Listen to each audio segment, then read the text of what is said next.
banned from LinkedIn, right? You, And you got it's since been banned resolved. for posting Yes, that. because of that cartoon, right? But here's the funny part is, typical Mike, so I'm sitting next to him because it's only a few of us, right? We're all plowing. And I said, dude, I just got banned. He took that ban, like screenshotted it and used it on our social media. Hey, check this out. And so we totally use that to our advantage. Love that. Oh, Mike's like, hey, dude, way to get banned.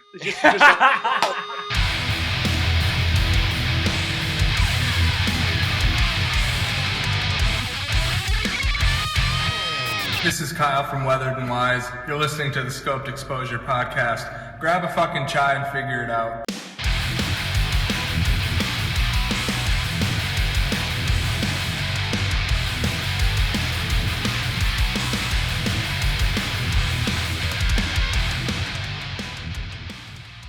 As long as you got a Liquid Death on hand, then we should be good.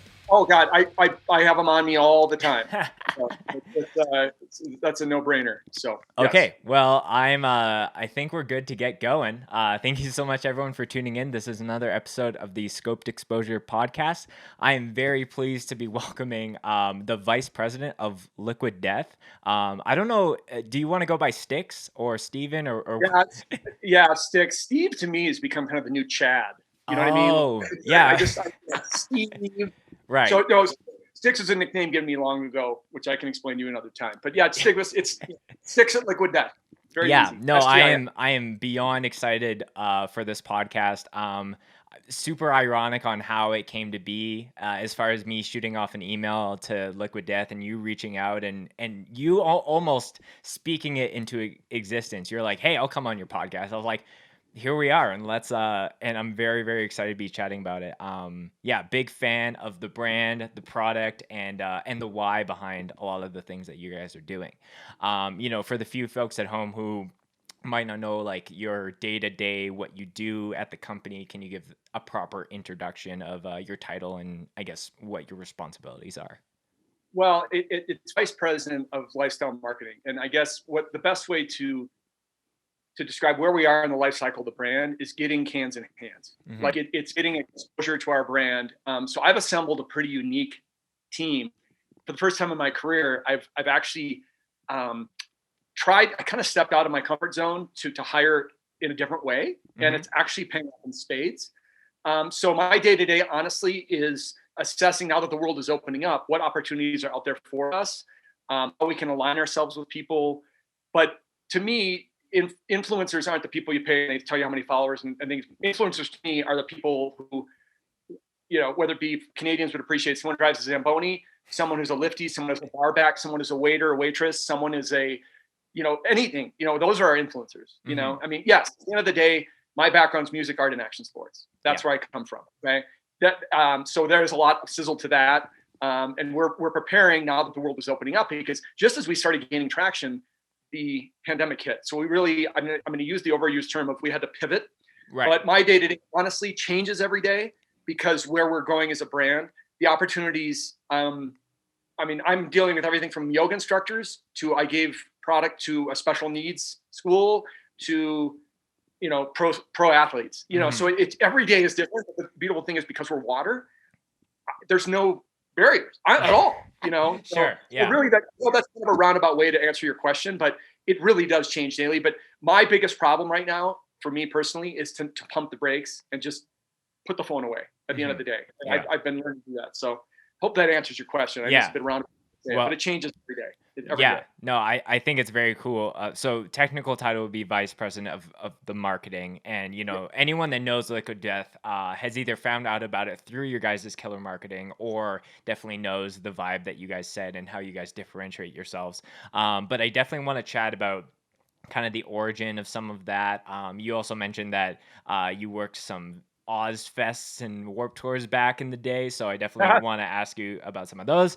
But before we get into the conversation officially, we got to do our official Bev check of the episode.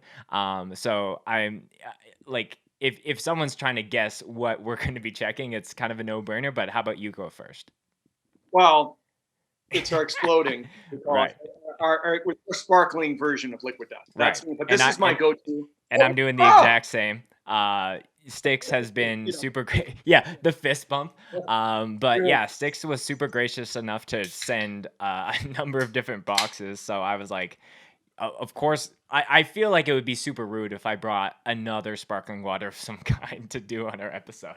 Yeah, that wouldn't go over super well. Yeah, and as you know, the thing is, I'm glad you got it because Canada is our only other market right now. It's just U.S. and Canada. So right. Yeah, I love to see that our distribution is working right up there. Not that it wasn't, but it's crazy. You're opening a new country, and you guys have done a fantastic job of curbing the COVID thing and all that. And so with all that noise and everything going on, the fact we were able to push this through and start distribution in Canada has been huge. Yeah, I definitely want to chat about some of those things because as a bev connoisseur myself, I definitely see like it's trickling down, so to speak, but it's not at a the access isn't at peak. I think that you guys should be. But before we get super into that, the official first question that I usually ask any first-time guest on the podcast is how they got into, the world of heavy music, whether you want to call it hard rock, metal, hardcore, punk. So take us back in time, and I always like to get context about that, and then we'll start to get into some of the other aspects of the show. Oh, absolutely. Well, I'm from Minneapolis, originally, Minnesota. Oh, shout out. The one thing I was blessed with, I discovered early was punk rock and metal because of First Avenue. Okay. So First Avenue had a little ancillary room to the side called the 7th Street Entry. Mm-hmm. So it's this place that holds maybe 150, 200 people. It's a sweat box, whatever. But I mean, Pearl Jam even played in there. So it's like anyone. Right. The thing of Minneapolis is anyone who's anyone would play Minneapolis. If you were on tour, I mean, 99% of the time they played Minneapolis.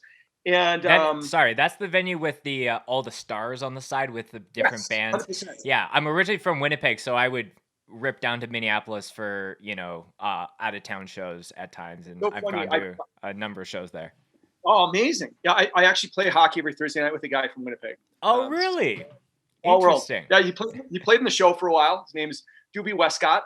I think he played for Columbus. I want to say, one of the nice, typical Canadian, one of the nicest guys. Funny, of course.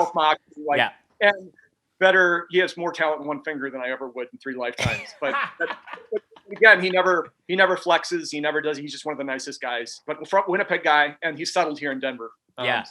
Anyway, to answer your question, ironically, I went to this private school, but everybody was way into music. So I was just kind of by happenstance, one of my best friends, and I just gravitated to this. And one of the first shows I ever went to was The Descendants. Okay. And I remember still have the flyer, and we were packed in the entry. And at the time they would do a matinee show, and then they do the 21 plus show. Mm-hmm. I don't know how the bands did it, especially when you're in a hot box like that. Right. But it lit a fuse, and it absolutely, I was like, oh my god, I love this. And tickets were like $5, And right. The other thing is, it was tough sometimes to get tickets because Minnesota is such a town. If you think obviously Prince, but Soul Asylum, The Replacements, Husker Du, I mean, huge, right? And so I got early on with that, and I became addicted to going to live shows. Something about the energy of it, whatnot, and then with that, with the metal, right? Mm-hmm. But I wasn't looking at to be honest, I'm not into the soft hair metal, what they call it, or even a Def Leppard. I respect them, but I was Pantera, Slayer, those are the ones I couldn't wait for the albums. Yeah, you needed the edge to some of those 100%. Things. Mm-hmm. And I think the game changer for me that just summarizes my music, what I love, is the band Helmet. I think Helmet's one of my favorite bands. For some people, but I've talked to actual touring musicians saying that they warm up backstage through Helmet. You know what I mean? Okay. Drums, whatever, we'll play that. So that's initially how it hit. And then the big game changer for me was when I went to my first Warped Tour. And that's when we can get to how this all blossomed. But again, being in Minneapolis, anyone comes. So all of a sudden I would fight through. But when I got to go see ska. I was way into ska. I'd love to watch ska bands, punk bands, we name it. I mean, I loved it. So that was something that to this day, I always listen to music. I just have to be careful how loud I listen to it. But it is I think I have 19,000 songs in my iTunes, Wow. So yeah. No, I'm the background of Minneapolis and friends. We would go in mass. There was a bus that went from my parents' house. It's called MTC's, their local transit, drop us literally in front of First Avenue. And it was back then, 75 cents, Mm-hmm. Yeah. So safe passage, drop to the show, wait for the next bus, and you go home. Yeah. So you're all in for the day. We weren't drinking, obviously. I'm out $8 for the day, you know? Yeah. And I got to see a show in a very intimate venue. You know? Yeah. We actually have a number of listeners from Minnesota, the Minneapolis area, and First Avenue is one of those venues that any North American tour that maybe wasn't dipping up into Canada would for sure always go up there. And I remember vividly the first show that I think I saw the Chariot on their last tour at First Really? Avenue, and it was just like you walk out and you're just dripping onto the sidewalk as far as just having a drenched shirt for sure. Yeah, I went back there 2 summers ago, and because, which I'm sure we'll get into, I got to be friends with a lot of bands. I was outside, and I haven't lived in Minneapolis for 27 years, Right. but I took pictures in front of the stars of my friends that are in certain bands, and they were like, "Oh my God, that's so awesome!" Some of them even like, "Oh my God, we did make a star." That's a big deal, right? Right. Oh, but I for took pictures. sure. Yeah. Yeah, and they'd since remodeled First Avenue, so there's no more asbestos or anything. So your chances of survival are a lot higher now going there, because before, there was stuff falling off the ceiling. You had no idea. You thought it was special effects, and it was probably insulation, Right. But, I went to see the band Jawbox that reunited after, like, I think the last time I was in Minneapolis, meaning saw a show at First Avenue. So they reunited, and it was packed. Mhm. Pardon my English, but asshole to elbow. Like, all the people there. Now, given it was an older crowd, Yeah. but it was that genre of the early 90s, which will never be replicated. Ever. Yeah. When you think of all the Seattle bands, even the Stone Temple Pilots, all these brands that came out, that was the most epic. Grunt Truck, Mudhoney. All that, they were coming through Minneapolis. Every week I was going to shows. Mhm. And then on top of that, that's Bad Brains, or, that it was epic. Like, I just, Yeah, even just to go back to the point of having like a star with an artist name, that's a huge deal. There was a venue in Winnipeg that I would go to shows that I played my first show there, and there's a kind of like a staircase off the back of the stage into the basement, and it was just this long hallway to the front of the venue, and any artist that had played there had signed the wall. And so like I remember the first time I played there, I was like, I went to this show, I went to this, and it was like kind of a legendary kind of thing. I think it just got so messy that they ended up like painting over it, and it was just like such a bummer to me, because I'm like, oh, I love being able to have like a physical memory of a show that I went to when I was like 15 or 16 years old. Oh yeah. There's I don't know if many people know this, but so I live basically above Red Rocks in Colorado. And I will tell anyone who's listening here, if you ever have an opportunity to go to a show, I challenge anyone to find a better venue. Like, it's insane. Like, the view, the acoustics, like everything about it. But over the years, again, because I've gotten to know, I was able to go front of house, and there's a tunnel that goes. So Red Rocks is obviously an amphitheater built on the side of a mountain, right? And and this tunnel goes, and that's where artists have signed it. But we're talking like U2. I don't think it was the Beatles. It's gnarly. Like, it's very awfully. It's almost like an architectural dig where they don't want people hacking off the wall, because it's like super gnarly. Who's played Red Rocks? So you walk through this. It looks like hollow ground. You're like walking through, and I actually have a picture in there. They don't, it's not like archaeologists where they don't want you to have a flash and fade the antelope. That's there's not a rock stumbling down, Indiana Jones style. Yeah, and it's a big. You can ask many artists, no matter how big of a rock star they are, playing Red Rocks is on their bucket list. It just is. Cool. Yeah. And so a similar thing to this Winnipeg venue you're talking about. Yeah. I'll definitely have to check that out after we're wrapped up on the show here. You brought up when you lived in Minneapolis, that was your first exposure to going to Warped Tour. Like that, as far as the time of recording this, in case someone's listening to this in 5-10 years, like Warped Tour has recently like kind of like closed its books as far as not happening again, but was such a prevalent thing for people to see so many bands all under the sun ultimately. But yeah, just tell me about like your exposure to that, and then tying that into like you working Warped Tour years and years later. Yeah. So no, it didn't even hit Minneapolis. It was the second year. So I was living in Australia after college, and that's where I had my epiphany. I wanted to be in action sports, snowboarding, surfing. I learned. I'm still not a good surfer, but I'll paddle out, right? Can you surf in? Sorry to cut you off. Is there places to surf in Denver? No. This is just a project that I did at a previous employer. Oh, but, I see. you can bring a place. It's not a big deal. Right. But I fell in love with everything about it. People always say, well, if you want to be a professional at something, what would it be? Okay, rock star, you can get pretty effed up. Trust me, because I've been around. No wonder people get hooked on something. I mean, Sure. What do you do at 4 p.m. and you're not on on stage till 10? But I had this epiphany when I was there. Long story short, I was like, I want to be in action sports, but I also loved punk rock and metal. Like, that's my thing. And even when I lived down there, I would go to the Metro in Sydney. I went to go see the Toasters, a ska band, just because I wanted to see live music. And I'd take like 3 trains to get there. But so I missed the 95 one. In 96, it didn't come near me enough. It was Milwaukee. So I drove all the way to Milwaukee with my girlfriend at the time.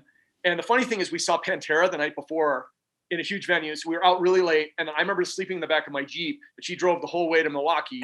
And so this place called Eagles Ballroom. Okay. And it honestly was a game changer, because at this point, I didn't know what I was going to do with my career. And I looked around, and there's a vert ramp, and they're handing out CD-ROMs. Remember those? Like CD-ROMs. Yeah. I was given stickers. And it's the first time I ever experienced the swag thing, where they're handing out stuff, and like, you get the sticker. What are you going to do? Slap it on your car, slap it on your board, whatever you have. But I remember going, okay, I got to somehow figure out how I'm going to work on, like, this is my thing. Because all the epitaph bands at the time were playing it. NoFX, Rancid, Pennywise, I mean, name it. Like, they were all on there. Fishbone was in there, which was insane. That's back in the day when those guys just ruled. Goldfinger, remember that band? Of course. Here in my bedroom, whatever. So I was I was like in awe, right? My jaw dropped. And that was like the biggest motivator for me. Was I saw that's what it was. It was a meeting of action sports and music. And the beautiful part of what Kevin Lyman did, and ironically, he's now asked if he could have Liquid Death on his podcast. God bless him. But we reconnected, and he literally has it, and it's called My Warped Life. So for those of you should try. Okay. That's his podcast. My Warped Life. He's just starting it, and he has stories to beat the band. Now, he and I aren't like super tight or anything like that, but it's funny because he'll call me Steven, which is what my mom calls me. But like, you say Stix or Liquid Death, and he would know. Oh yeah. But anyway, that's where I was like, how do I get involved with this? How do I do it? And that was really, it was like an absolute game changer for me. I mean, music genre wise, when I first heard Helmet, game changer, just as far as what I really enjoyed, the way they play. But then when I was there and saw, wow, you can actually make a living doing this. How do I do that? Right. Yeah. And it's very interesting to hear just like you noticing just people handing out like free shit, whether it's CDs, stickers, or like, even flyers for like, hey, we're playing a show here in a week. And, fast forwarding number of years later, now you're working for a company where, like you said at the beginning of the episode, like putting hands in cans to help spread the word of some of that. So that's very, very interesting. It's a lot of hustle, you know? Yes. The other thing is that what people forget too, is there's a personal component to it. So like, case in point today, like, I'm going to go hand deliver some cases of product. As a matter of fact, very ironic, we're on this podcast. One of them is actually a called Pure Hockey. It's a store. These guys are great dudes. Hockey guys, as you know, are like the most fun, self-mocking, whatever dudes, and appreciative. And these guys are working their balls off every day, sharpening skates and dealing with whiny kids. And I'm dropping some off, but I'm dropping some off there, and I'm dropping some off at my buddy who does physical therapy, So, but my point is, it's a name with a face. I could just have it shipped. Right. But if you consider the brands I've worked for, I would love to find out the millions of gallons of product I've dropped. But it's just very important to have that connection with people, right? Instead of just have it being a blind, drop. Now, given for you, I can't hand deliver it to you, but someday you and I will meet up in person. But absolutely, yeah, no, like I feel like that's a huge point. It's like, yeah, you could have easily been like, hey, Spencer, here's some free shit, and then that's it. But like the fact that we're doing this podcast, and I'm sure like there will be other conversations that happen afterwards, and like again, like I love this whole aspect of what I do to like make new friends through music, through just like beverage culture and things like that. So no, I think it's really, really cool. Let's talk about the origin of Liquid Death. I told you leading up to this that I listened to a podcast with Mike, who's the CEO. So I got a little bit of an idea of like kind of the start of that. But like, if you're leading the marketing side, we'll definitely be hitting on that. But like, tell me the like origin idea, how that came to be to explode into the giant behemoth that it is now. Well, I'd like to think it's a giant behemoth, but this is one I have to hand to Mike. So Mike is our co-founder. The other co-founders actually during pandemic, his wife's an actress. They're waiting out pandemic up in Vancouver right now, believe it or not. Oh, but okay. His name is J.R. Riggins. Those two are childhood friends or high school friends.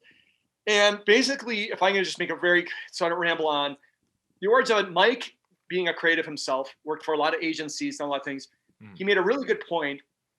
Because I used to work at Red Bull. I was at Red Bull when that started. And okay. His whole thing was, why is it that all of the fun marketing that's out there for consumer packaged goods, all the fun marketing in the giveaway is shitty for you? Mm-hmm. Why is it that it's Doritos, Skittles, all that? But yet name a brand that's good for you that has cool marketing or branding. Right. And that's like I'll still ask people to this day.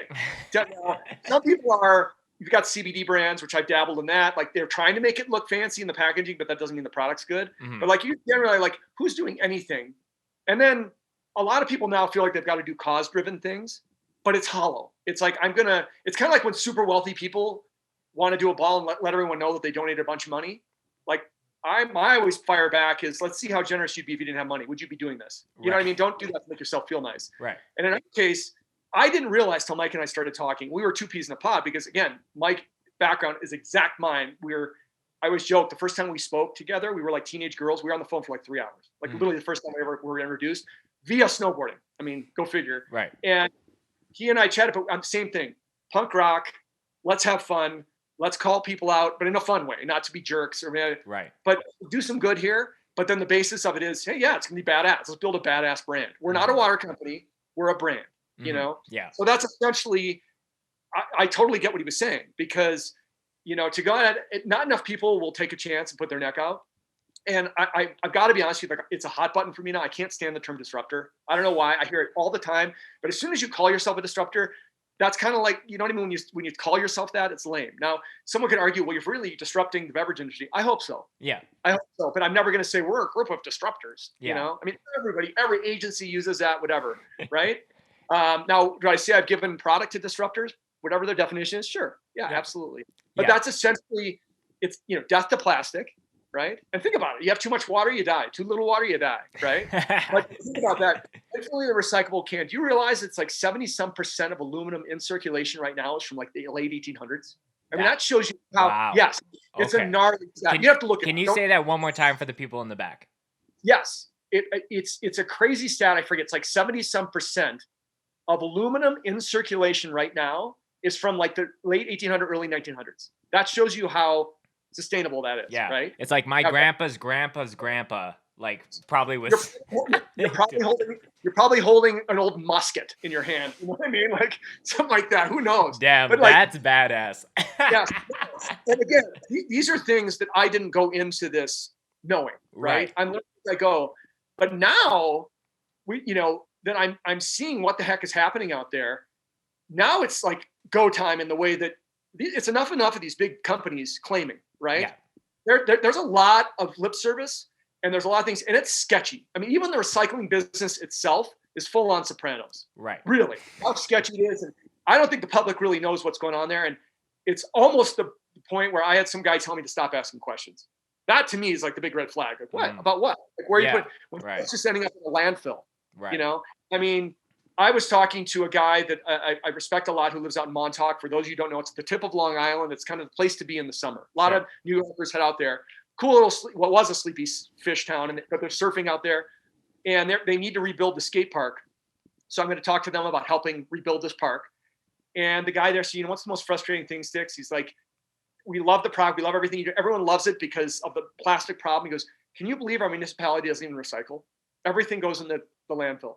And it's just like, whoa, like how can we change that? Yeah. Right. Jeez. And it's tough because you got to get stuff passed through, and they'll say, right now you can't get any permits to do anything. So we can't even organize the event yet, which I get. We've got to be careful with the health reasons, but I mean, it's like bad. Like this is what's happening out there. And I believe me, I'm not going to be blocking a whaling ship with a canoe or something. Like I'm not like Mr. I'm not like Mr. Sitting out there and going to do it. But at the same token, it's like we're going to do our part. Right. And maybe a drop, but we're going to do our part. And people got to realize we have 3 charitable partners that we work with. And that's the backstory, is that we're putting our money where our mouth is. Literally monthly, we're cutting checks. We have 3 nonprofits. One is called 5 Years out of Hawaii. And they do a lot. The cool thing is that they also do events. They partner with Patagonia, with Volcom, some really heavy brands, all about sustainability. But they'll do these mural events around the world. Like we're talking Brazil, Mexico City. I supported one in St. Pete, Florida this last November. So COVID or not, you can walk down the middle of the city street and see these murals. So, but they're trying to bring, one of the murals I supported was called Carbon Punishment. And it was about plastic in the ocean and how it's choking the ocean. And here's the best part, what you'd appreciate. The artist that did it is a guy named Brian Butler. And it's called, with a little funding, I gave him a little bit of money. I didn't realize a lot of metal bands like come out of the Tampa Bay area. And I don't know if it was like Cattle Decapitation or Obituary, or I don't know. It was some heavy bands. And he actually had to make a 2-song cassette. We did a cassette that has 2 songs called Carbon Punishment. And it's just metal. It's speed metal. Oh, okay. And so, but anyway, back to our charitable partners. We have them based out of Hawaii, which again, it's all about ocean cleanup. Mm-hmm. The other one's called 5 Years. All right. GYARES. And they literally clean up the oceans of plastic. That's what we donate a portion of our proceeds to doing. And then the third one is called the Thirst Project, which builds wells for underprivileged nations that need water. Okay. So it has nothing to do with our cans. It's just to help do that. So it's, we're putting our money where our mouth is again. If you look, it's on the can, it's not, we legitimately donate, and that's very, very important. Again, drop in the proverbial bucket. Right. But it's going to do something. So that's a way of answering your question. Yeah. And I think we'll definitely hit on a lot of those things a little bit more, but I think that's the beautiful thing that I can see about Liquid Death, is that it's more than just being a brand or try to have a killer product. It's like the triforce of those 2 things plus a huge why factor behind that.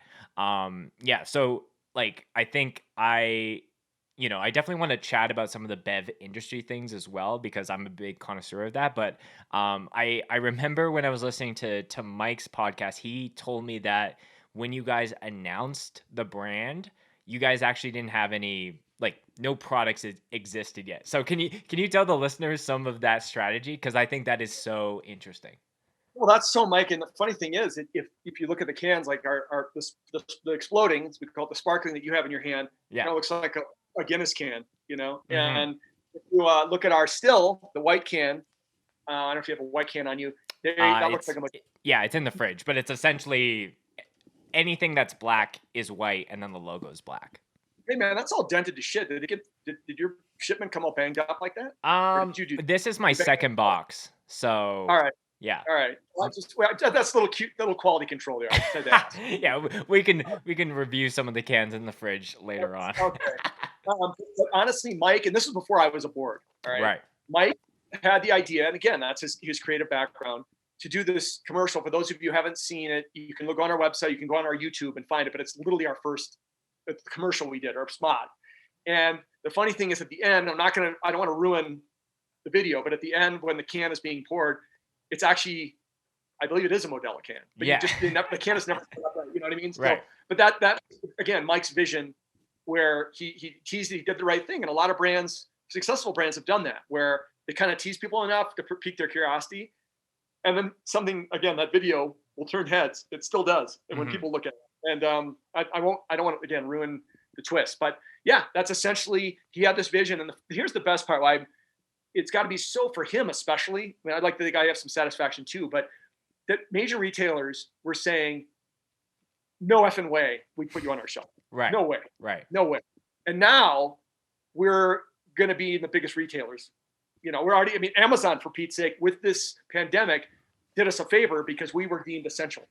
Oh, interesting. Okay. Yeah. So that was a happy accident, but that's literally, it's brilliant. And I've worked, I can explain to you more of my background, what I started doing in my career. So I understand product very well, and happen to be in beverages. And again, the funny part is, and we'll probably get into it, I never thought I was going to get into beverages, but this is my vehicle to do what I do now. And it just happens to be, again, we are a brand.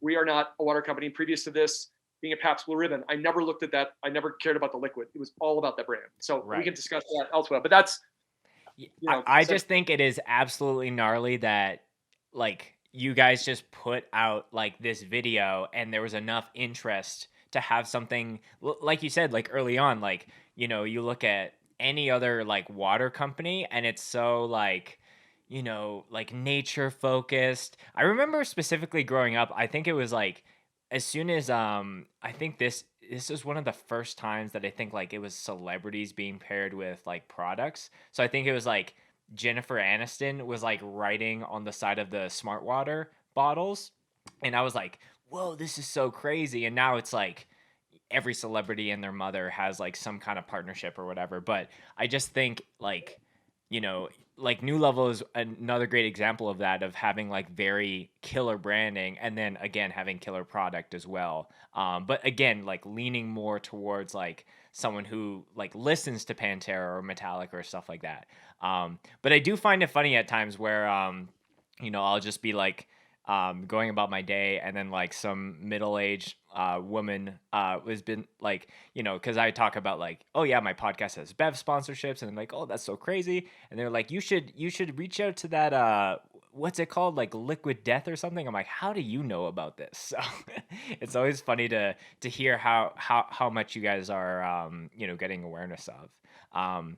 But even just on the Amazon aspect, I think that's really interesting because is the is a huge challenge for you guys just on the actual logistics of like getting cans in hands, like you said, like just the shipping costs. But Amazon being, you know, everyone in their again mother has Prime, and they'll do free shipping. Like was that just like you said, it was a happy accident, but did they just kind of carry a lot of that uphill climb Yeah, for you? yeah, and I mean, water is very expensive to ship. I Hmm. mean, that's really like a big, and the other part is why I asked you about the dented can, is we don't want our customers to be getting banged up cases, but you know, this is, you're poking the bear with Amazon. They're carrying you, and you can only do so much. So, you know, they're amazing what they do. That's why it's like the biggest empire in the world now, Yeah.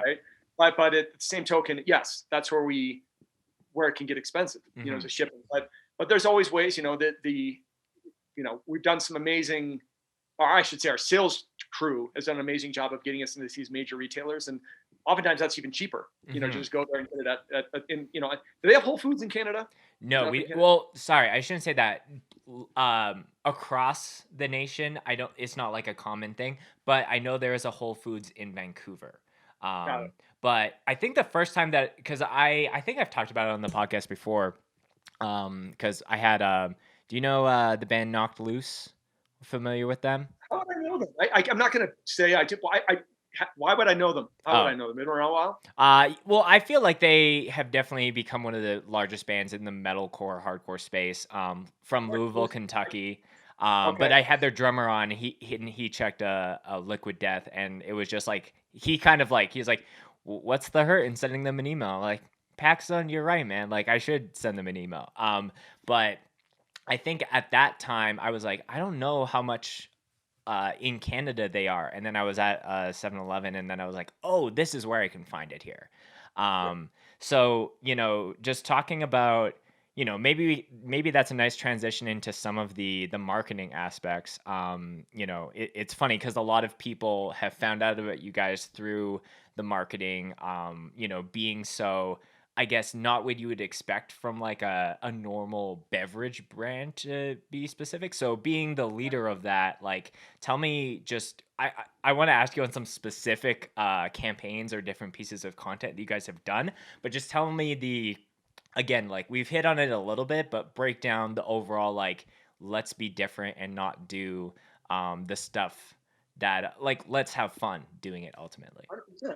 But I think that I can honestly say this, Spencer, and the career that I've had, this is going to sound really cliche, and it's not. It's from the heart. I've never felt better about being with a group of people. Like it is amazing. I don't care what brand you are or what you do. If you're all in agreement Hmm. and you have the marching orders and you're thinking it's dangerous, like you can do a ton of damage. Right. And I am so proud of my team that I have on the side that, I mean, every week we have an all team call every Wednesday.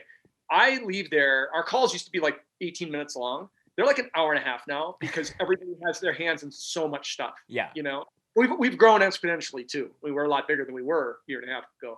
But you know, there's a lot. The cool thing is that our group is kind of judge and jury on stuff. So we'll bounce off t-shirt designs, you know, you'll get the no way, like, you know, that kind of thing, but in a fun way, like, and people are very witty. Mm-hmm. So I love some of the chirps, is a hockey term that people have back and forth on things.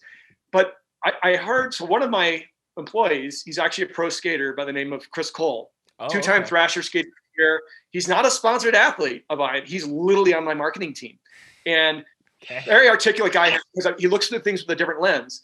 But my point is, he called me, he's like, Stix, I got to be honest with you. I get like anxiety before our calls on Wednesday. And I said, well, you know, do you not like being on camera? What's up? He goes, no. He goes, I just want to make sure I'm pulling my weight compared to the rest of the team, you know? And he's killing it. But like, he's like the third, fourth person on my team calling me saying, I got kind of wigged out because I'm so intimidated by my team, what everyone's doing. And you got to remember, which we can get into, I have tour musicians on my team, you know, and they're well known, you know, but the funny thing is, you know, one of them, his name's Blasco. He's the bass player for Ozzy. He's played for Rob Zombie. He's played in Prong. He's played a bunch of bands.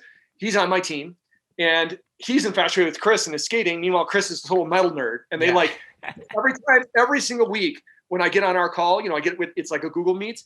Those two are already on talking. Mm-hmm. So every week they kind of have their own little thing where they get on early and just like chat, and it's fun to see that there's mutual respect there. And this where Blasco's like, Jesus, dude, you're two-time Thrasher Skater of the Year. And for those of you who don't know, that is like pinnacle of skateboarding, because Thrashers, those guys will call you out, they're gnarly. Like, and the fact you're not once but twice, I mean, that's full on Stanley Cup style or Super Bowl winner, you know, that's a big deal, right?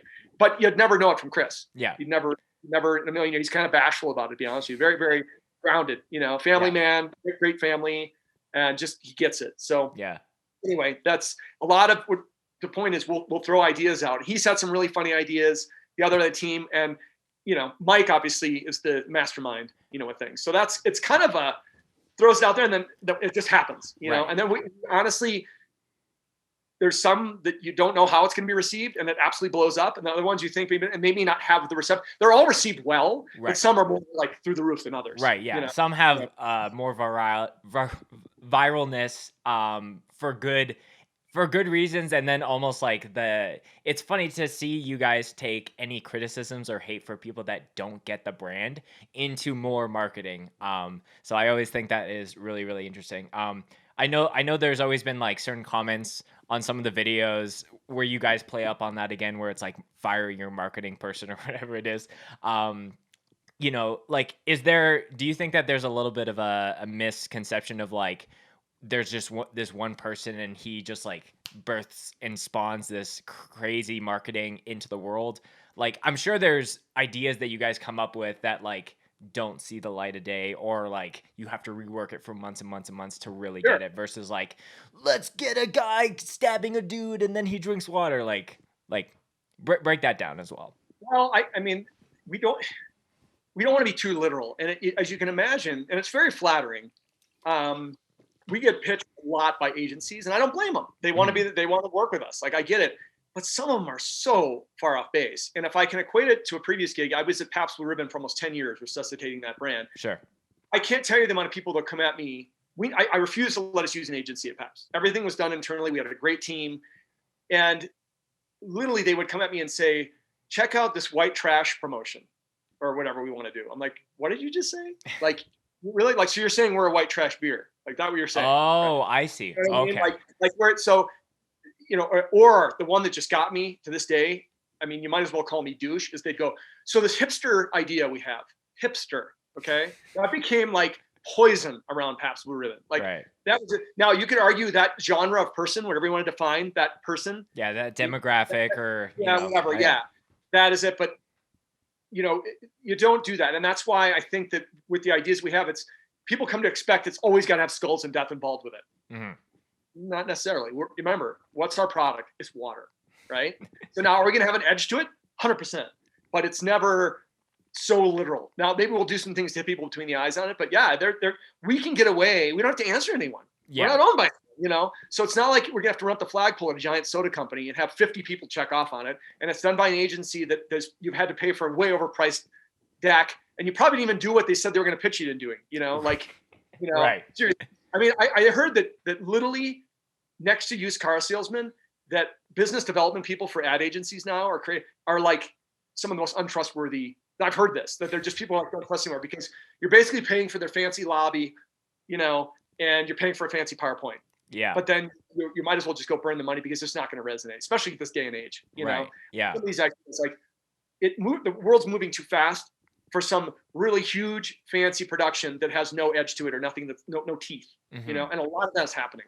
Yeah. Yeah. So when we do something, there is going to be a twist to it somehow, or an edge to it. Yeah. So, I think that's something that's really cool that kind of ties back into some of the music stuff that, at least my podcast is known for, is that there's been a lot of pieces of content where you guys have like original music that you're making for that video or that theme. I think of like the Liquid Death's Greatest Hates, album, and all the little like teasers to the fake songs. I don't know if the song is called Unnecessary and Unimpressive, but I really like that, like, more pop punk driven stuff. So, talk to me about that. Like, are you guys like contracting out, or do you have musicians in house that are like writing and recording these tunes? It's both. Okay. So for those of you who don't know, I'd like to say that if you have haters, if someone's you're probably doing something right. You know what I mean? Not if you do, because people want to. When I lived in Australia, they call it the tall poppy syndrome, where if anyone grows bigger than what they want to cut them off, And so as we gained more traction, we've had a lot of haters. And so basically took all the hate email, or all the hate posts from social media, and made a metal album. So Greatest Hates, right? So all of the lyrics in that album is from that. We just put it to metal music, which is some session players, some touring musicians. And Blasco headed that up, the production on that. Right. He did it. We blew through that. Well, we gained traction and thought, well, we should do this again. So the other person on my marketing team is Jen Razavi. She's the lead singer of the band, the Bomb Pops. She's on our marketing team. Done an amazing job on her end of getting cans in hands of all pop punk, like even outside that, and like Blasco with metal. I mean, they're getting it in everyone's hands. Mm-hmm. And she actually sang on that and performed on Greatest Hates 2, which is what you're talking about. When you get vocals on that, that's Jen. So cool. Yeah. But it was guys from Lawrence Arms, from so we had a different bands coming in. Ironically, it all played Warped at one point. Mm-hmm. So that's how that came to be. And there's no doubt, again, for both Mike and I, our love of music. And Mike actually had played in bands. He's an actual musician. I was just more of, just really appreciated it. Yeah. And that's really the onus of that. And that was a no-brainer. And again, in vinyl. I mean, look at the spike in vinyl now. And so actually, our second Greatest Hates 2 was delayed just because vinyl, the plants were so backed up. Right. To produce them. Yeah. So that's where that come from. And so thank you all the haters out there. You got an album out of you. Thank you. I just love the attitude of like, like you said, like if like I have people that over the years of growing, like, Scoped is known as like it's many different things to a lot of people. Like we started filming shows, that was kind of the origin. And then when we couldn't film shows, we started this podcast, and then we got a playlist. So like we're kind of known as different things, but we're similar to you guys in the same sense that we're like Scoped is a brand, and we have the freedom to do like make products, do different services, and just like again have fun and do different things and not feel too boxed in to staying in that. What was is there any has there been any feedback that you got that you guys either turned into some marketing or things like that either came from a celebrity or just it was so like disgusting, like as far as like just some random Karen in the Midwest being like, I have a problem with this? Like is there something that still like sticks in the back of your mind to this day? Not so much. Again, we turned it into albums, 2 albums. And a lot of it is kind of the same, like, how dare you call it that? But that's a dumb name. We get a lot of that. That's dumb. But that's why, it's the lyric of it, you know what I mean? And then the fiery marketing person. And those who don't get it, that's okay. We understand that. But I think that's the biggest hurdle we have to overcome right now is that, as I said to you at the beginning of this, it's getting cans in hands and educating people what the product is, because it can be intimidating. Now, you got to remember that there's a lot of people that either don't drink, which is totally cool, or that are the designated driver for that night. Our can, like, not only is it an icebreaker for people who are socially awkward, but like you almost the psychology of feeling that can in your hand versus the glass with the lime in it, you feel a little more part of what's happening out there. But a lot of people think it's beer. So like I have identical twin 16-year-old boys. They literally got cuffed by security at their high school when they walked in the first day with cans because they really? Sure, not for sure it was beers. Right? This is what my dad does. Exactly. I've had like a girlfriend of mine's dad got pulled over because he was slugging down what you have because they thought it was a Guinness. You know? Yeah. So there's a lot of education that has to happen. So when you have these haters and the hater comments, yeah, does it feed the fire? For sure. But we want to think of a fun way to convey that. Yeah. And then, but the bottom floor is, I need to get it in hand so people can look at it and go, oh, okay, now I get it. Let me give you an example. Yeah. I got us involved with Spartan Races. For those of you who don't know, it's when people are super like gnarly athletic, in shape, and they throw spears and jump over fire and climb ropes and all the stuff that I'm not. So like Spartacus, but like in real life. Whatever. Okay. Yeah. They throw a spear at something. Someone's probably got a giant axe. I have no idea. But anyway, I went to one to see it, and I did a deal with them where we will supply the water. Okay, not a big sponsorship deal or anything. I'm literally supplying water for that's 150,000 cans. Okay, but that's all year long at their events. So I went to the first one just to experience it, and big learning was at the end. It's called the finish funnel. They all finish and they're all bloodied and muddy and everything. And the last thing you go by is tables full of liquid death. And I had more than one. It wasn't really so much the women too, but the dudes were like, I'm so in shape. I'm not going to drink a beer after I just did this thing. And I'm like, it's not a beer. Like, and I realized that and they were walking right past it, but they had nothing to drink. They're all dehydrated. And so we solved it very simply by making tablecloths that say, don't be scared, it's water. And now it was like it was like a food drop after a hurricane. Like people were just like mauling the table. And they figured out it was like, that it was water, but it's a lot of education that still needs to be happening. But because we're called Liquid Death, we are going to get the haters because they're like, well, that's preposterous. And death is polarizing, right? We all know that. Right? But it's just at the end of the day, like, okay, death of plastic. All right. Like you buying that can at 7-Eleven, thank you very much. That's actually going to help, clean up the ocean. Again, drop in the bucket. You've probably seen that ocean of this island of plastic out that floats around the Pacific. It's really sad. Mm. And we're not saying we're going to break that up overnight, right? But we literally are trying to figure out a way to like, not only bring eyes to that issue, but you know what? People don't hydrate enough. They just don't. They drink too much coffee. They drink too much I'm guilty of that myself. So. Yeah. So that's like part of it too. It's like, I've had parents say to me, because of you, my child wants to hydrate. Because you know what? These little kids think they're doing something naughty. They're like, kind of beer. They think that and so the parents are like, this is brilliant. Like, my kid will now not go with this lunchbox now that people are starting to get in-person learning again without that Liquid Death. Or I'm going to Boy Scouts he's not going to go to baseball practice, or she's not going to go to her ballet without her can of Liquid Death. And that's music to my ears. Yeah, that's honestly, like the goal for you guys, like to kind of just reiterate is like made a badass name, had a really killer, like even the design of the can, like you guys talking about like, well, a tall boy, like most sparkling waters don't come in that size. So that is a way to differentiate yourselves. And just like the design of it makes it feel like more badass if you're at a bar and you're the DD to take people home versus like ordering a cup of water. And it just tastes better when it's out of aluminum versus if it's plastic. Let's make this very, very clear.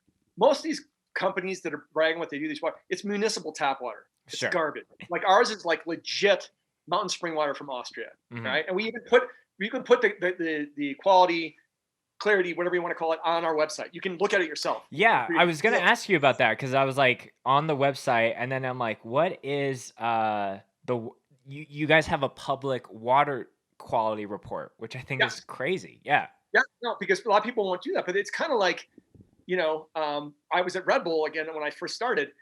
They were super serious about the fact that, they never claimed you drink it, you're going to have better reaction speed or anything, but you could if you hydrated, if you ate right. But they have a whole training facility in Austria to prove people wrong that it's not just sugar water. It's like there's benefits to it. Okay, I still drink it. It's my coffee. I don't drink coffee. It's a sugar-free Red Bull's my morning.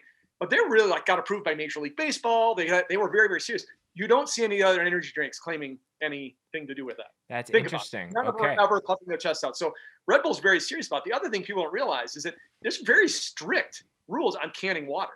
You know, Yes. I mean, if you see that there is a, God forbid, a national tragedy in the U.S. of like a hurricane or a tornado or whatever, you always see a big beer company say, "Look at us, we're delivering 15 pallets of drinking water," right? Which is, hats off to them. But it's basically taking the water out of their brewing process, and it's nothing they could ever sell on the shelf. Right. And frankly, some of it probably tastes like shit, but it will help you survive if you have no water. Like that. So God bless them for doing that. But there's a reason why you don't ever see that on the shelf. Think about it. You know, drinking. I'm not telling you sparkling, seltzer, whatever. Think about that. Actual drinking water. Yeah. No. I can't. That is so crazy. I'm trying to remember where we were just coming off of because we're jumping around to a bunch of different things.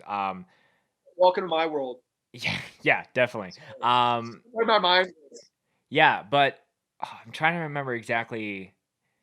So we were talking about the marketing. We were talking about the can design. The haters.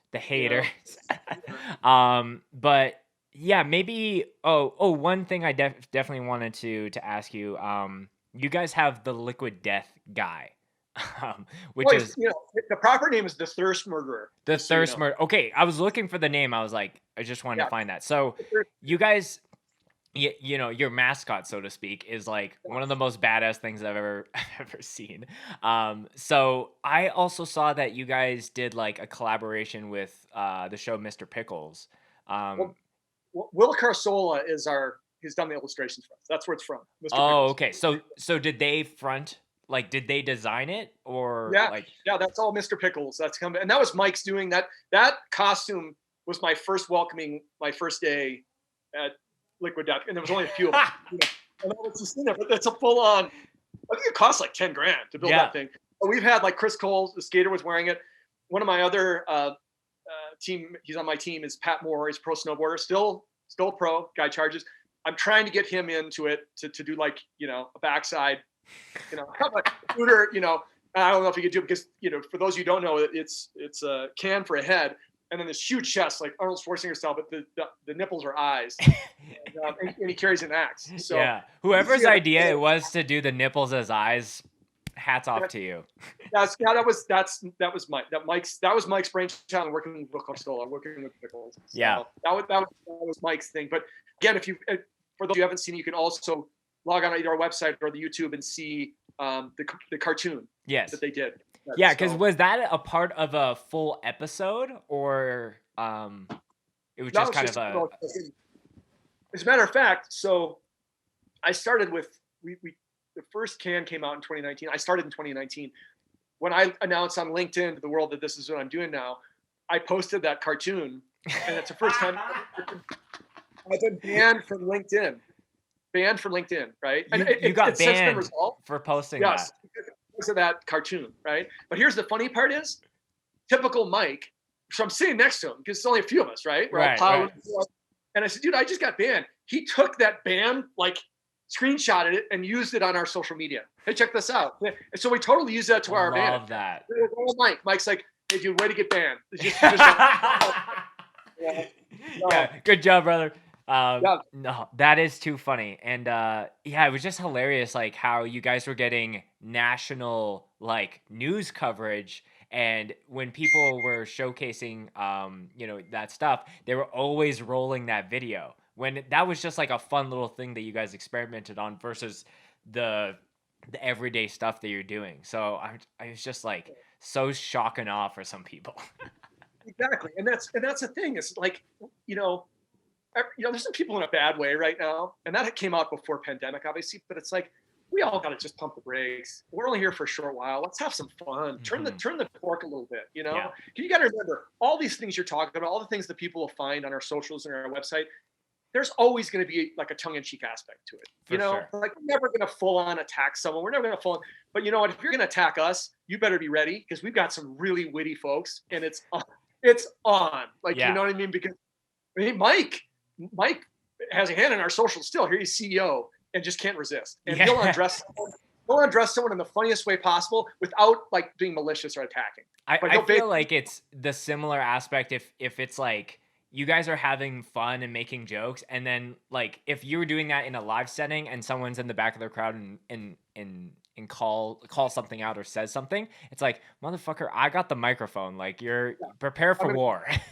I'm gonna address you right now. Yeah, I'm gonna address you. So that's something that we, again, you're doing something right if you got some haters. So you just have to, because we're doing something they can't, they won't do. And I think that we're very nimble. We can move very, very fast. Yes. And I think of my time at Pabst Blue Ribbon. I went out of my way to mess with the big beer companies. Out of my way. Like I poke the bear, and I'd be lying to you if I say we weren't in a certain way with certain things, which again, I can't speak to right now, but it'll be very apparent very quickly that we just, too many people getting away with stuff too long. That's half-assed. That's half-baked. It's kind of lame content. It's kind of like a lot of box checking. We don't box check. Yes. For here, and if I check a box, that means it's been run through the ringer and we're good to go. But it's never in a thing of, I just have to check that box. And there's too much of that going on. There's too many people that were showing up when everyone was in person and just waiting for that the clock to tick to 5 and they could bail. You know, I'd like to say our crew at any given moment is ready to go, because oftentimes the best opportunities and the best things that happen, whether it be a musician, a skater, an athlete, they're not planners, but they do the coolest stuff. So we've got to be prepared to jump on that and help them out. And 99% of events on this earth need water. And it's a game almost like to get it there, Yes. Because then they're like, how did it get it? And that's the same thing I did at Pabst. I would sniff out an event and I couldn't ship that because it was alcohol. But, one of my marketing crew would be in it, our marketing manager would be in the scene saying, oh my God, Stix, there's this event, whatever, like get in an Uber right now with 8 cases and show up. And they wouldn't. Yeah, it was that DIY. Yeah. Yeah, but at a big company, they would have to have his boss check it, and then it has to go through legal, and it has to go whatever. Why? Like you guys, you're a reason why you're dinosaurs, why you're so slow. Yes. And let me give you another example. When we're talking about how we come up with things, where it goes, I'm fed by what I'm getting in the field. I had a guy get in my face at X Games. Okay, I have a really good relationship with ESPN. We had product there because one of the venues they're at is they ban single-use plastic. Oh, okay. And cool. This guy from a major company came and said they had no choice. They couldn't use communal, water. And he said, well, we're going to start canning our water. And I was like, yeah, dude, but no one's going to fight. Or you don't have a brand. Like no one's going to fight over a beanie or a trucker hat from what you're doing. So that's it. And I was very polite about it, but I was like, how this dude's getting my grill, and I'm like, dude, you realize that your brand means nothing. Like, I mean, has no cachet. Yeah. I don't even think people know your survivability. This water thing you have here is literally to like have someone survive, has nothing to do with brand. There's no brand equity whatsoever. Yeah. The other thing people have to remember is that the 7-Eleven you speak of, they have to get those 30 packs of shrink wrap quickly bottled water, but they hate it. And I can tell you why I know they hate it, because the margins are razor thin. Okay. No cachet to it whatsoever. And it takes up a shit ton of space. Think about those plastic things that you carry to the front. They're, they make a walk through, right? They are horrible. And then think about the amount of plastic in that shrink wrap bundle. I mean, it's literally like a bale of hurt to the environment that's right there, And again, I'm not trying to pontificate, be on my soapbox here, but I really it was a wake up call. Like, wow, I didn't realize this. Like, shame on me, right? Yeah. But now that I'm on this side of the fence, I'm like, I'm going to bring it to people's attention. Yeah. Sorry. No, you go. No, but the message is, to finish that, is that we just want to bring eyes on the issue, but have fun doing it, right? Yes. Like, come on, that's it. Like, the world is, and think about that we're having fun, and no one's done anything. If you're going to say, well, you're in water. Okay, let's just for a second say we're water. Name one brand out there could touch us in water.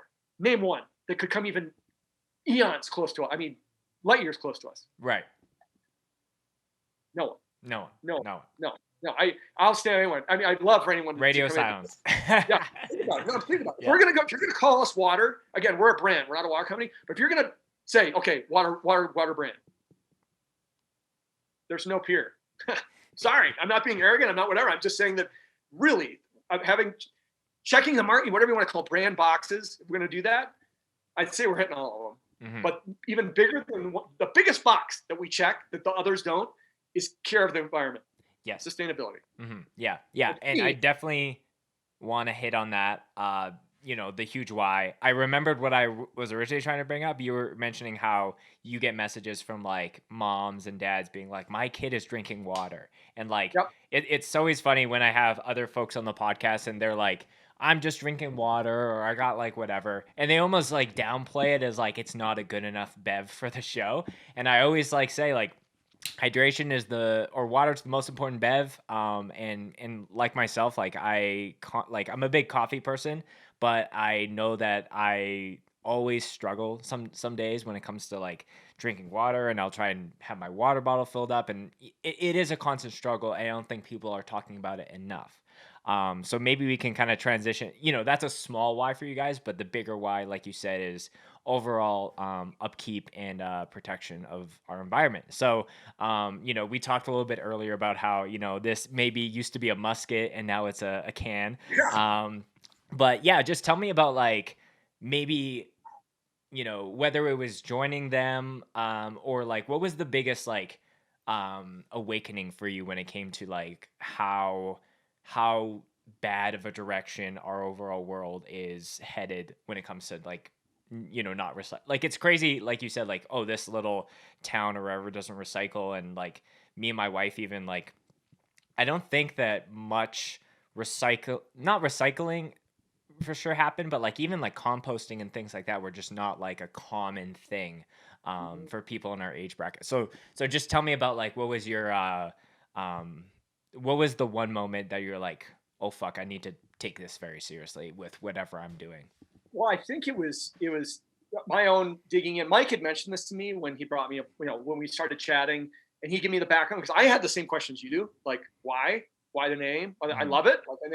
And it's funny because we were connected, and I'll get back to your question, but through one of my dear friends, first job I ever had, his brother was one of the initial investors. Mm-hmm. And I'm sitting on a snowcat outside of Nilsen, BC, and my buddy turns to me and goes, dude, my buddy's just invested in this company. You have to meet the founder. You two will be two peas in the pod. Mm-hmm. And that was where I was like, what?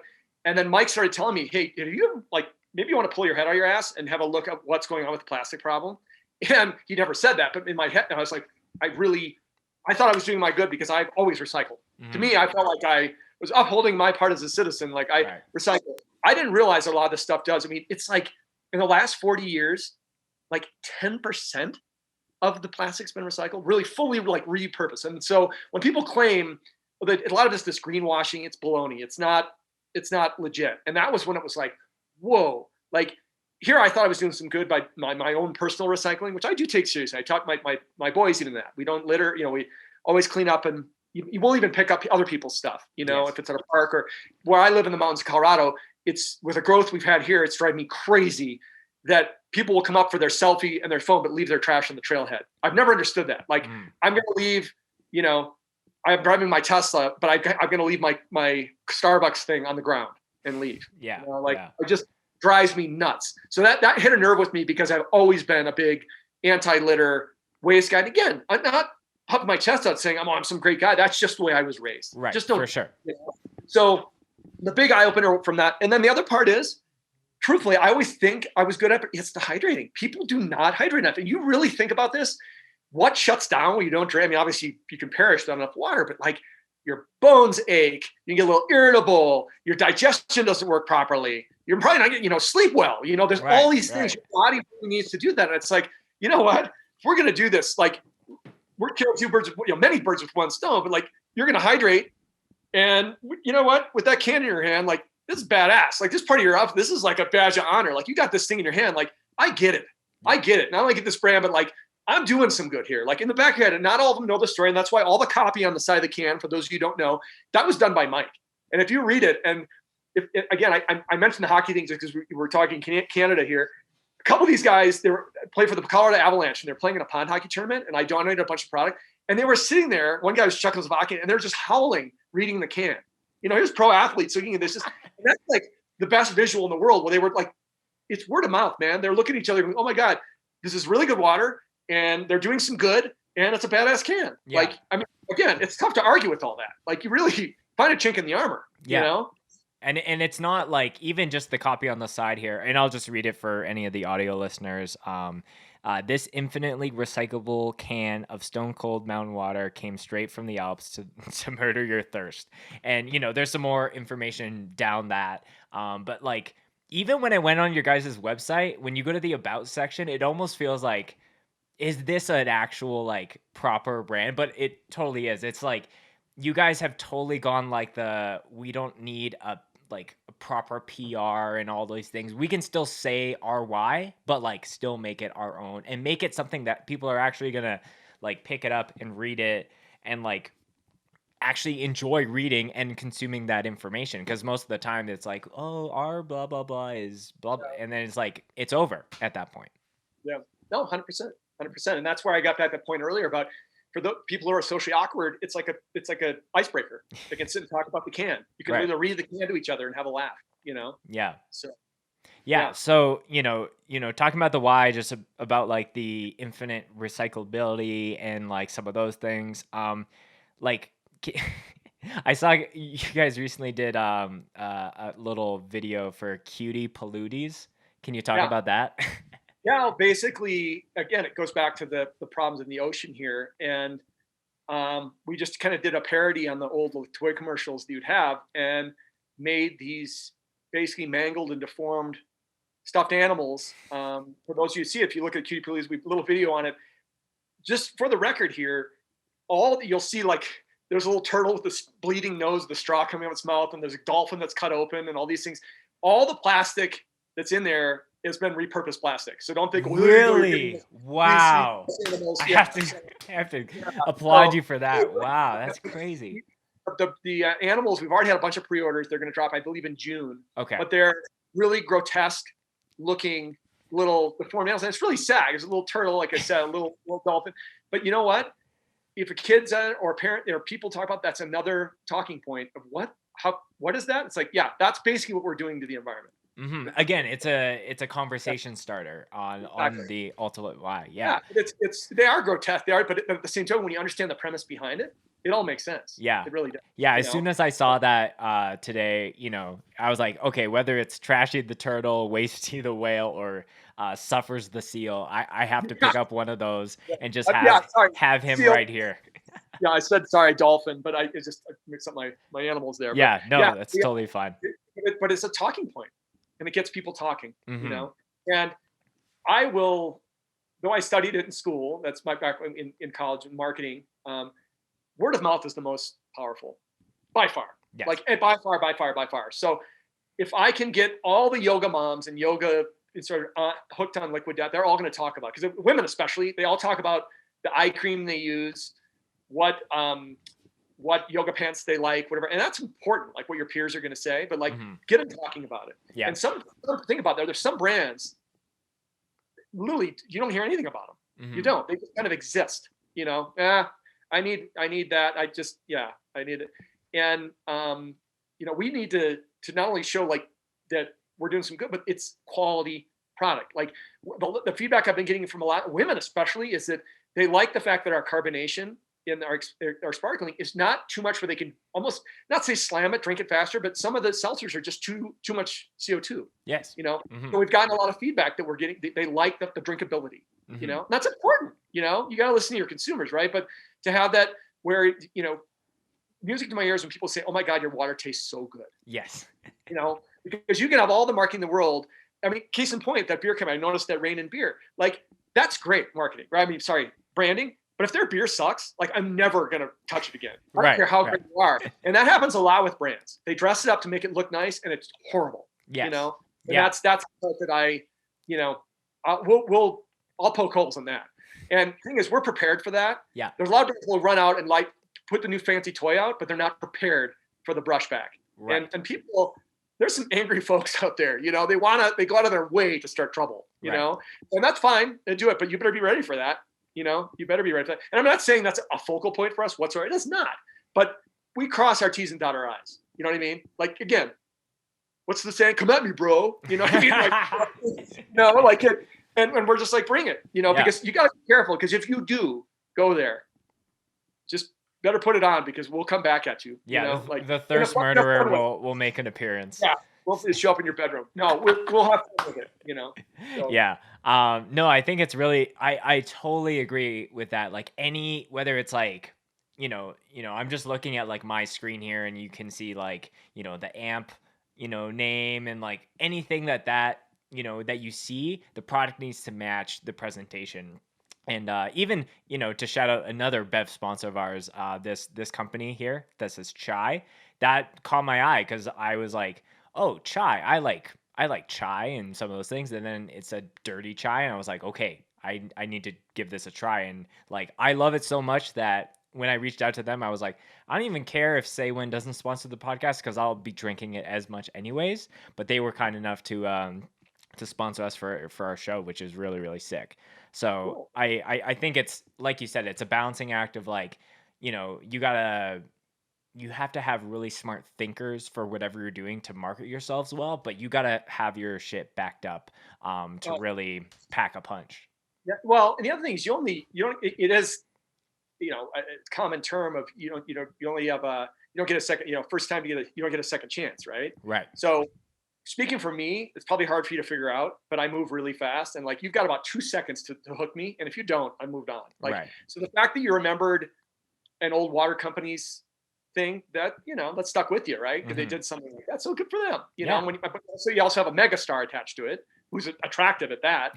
But and that's fine. There's nothing wrong with that. It served its purpose, right? But the world is moving so fast now, and consumers, all that, that's it. So you don't get a second chance for a first impression, right? Right. So we are what we are. I mean, what you see on our website, we see on our YouTube, there's no smoke and mirrors there. I mean, that's the part that I think that why I sleep well at night. I think our whole team does. There's no baloney here. There's no pulling wool over anyone's eyes. All right. Because we have a quality product. It's something everybody needs, should have more of. And we've got, again, a sustainability part of it. But you and I, it's all about metal and like I have fun, like getting out, like, yeah, that part too is awesome, Right. But if I think of this next week, I've got us involved in a BMX event, in an axe tossing event, and I've got it in a bunch of massage therapists that are getting together. And then what's the last one? A Harley Davidson ride, So it fits all that, like all of those things, And then lastly, I just got hit up this morning, right before we got on this call, for a woman who's leading out of Santa Barbara, I want to say, a beach cleanup. She's wondering, we can't have any more. We're sick of plastic. Our group cleans up they're a Rotary, for God's sake. And she said, and I'm like, done, ma'am. Where do you want the water? And she's like, we just want to hydrate our people. We're cleaning up the beaches. Right. Of what? Plastic bottles, mostly. I'm sure there's other stuff too. But like, duh. Like, yes, ma'am, whatever you need for you and your crew, absolutely. Yes. Done it. Yeah. No, I love that. I also, maybe we can talk some high level, like actual beverage, like industry things. Cause I think it is like, we've talked about hands in cans. That seems to be the slogan here, but just talk to me about like the actual, like, like starting a beverage company in general is not just like I'll do like a small like run of like little things, because you have such major competitors, and those people that are so established, like the Coke and Pepsis of the world, have such a hard grasp on a lot of like whether it's a hockey stadium or like different things like that. Can you break that down for me and the listeners? Well, no, it's just I can't express to you. And again, it's by happy accident that I've been in beverages. I started with Red Bull in 2003. Oh, wow. No one back then, no one knew what an energy drink was, at all. And I'll get back to the point where your question you're asking, but Dietrich Mateschitz, who still owns the company, who, by the way, like Red Bull's like family to me. And I say that because they couldn't have treated me better, and they still do. I still have 2 fridges in my house, for Pete's sake, but that's my coffee, as I've told you. I saw the value in it. I'm still super active. Again, probably shocker to you that I'm on the run 100 miles an hour. But he came in with an 8-ounce can, 8 points. And I remember people going, okay, first of all, what's an energy drink? Because this was before any other energy drinks were out. Yes. But how dare you charge $2? How dare you? And he came in, but where he got the most traction, where he started was he's like, what we're going to do? We are going to build sampling teams. They're called wings teams now. Yes. we were going to get they used to be called the energy team and other wings teams. And those, for those you've seen, they probably have them in Canada too, the little minis with a big can on the back. Yep. And just had cans in hands of people. That was it. Like, you've got to touch me, you got to try it, and he's also very smart that there was an educated piece to it.